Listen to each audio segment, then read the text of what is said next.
როგორ ფიქრობ, უნდა ეძინოს თუ არა პატარას მშობლებთან ერთად ერთ ოთახში? რა თქმა უნდა, იტყვით, რომ აქ დიდი მნიშვნელობა აქვს ასაკს და მართალია.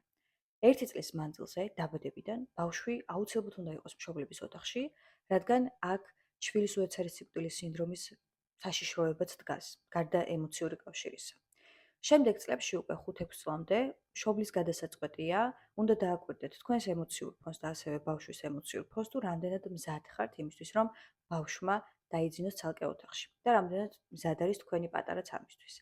რაც შეეხება 6 წლის შემდეგ ასაკს, ეს უკვე ის ასაკია, როცა ბავშვი მზადაა სეპარირდეს მშობლისგან და დაიძინოს ცალკე საწყლში, ცალკე ოთახში. თუმცა, დღესდღეობით საქართველოში ასე ვიტყოდი, რომ დგას ამის პრობლემა, როცა 10, 11, 12, 13 წლის მოზარდებიც კი წვებიან მშობლებთან ერთად ერთ ოთახში, რაც, რა თქმა უნდა, არც თუ ისე ჯანსაღია.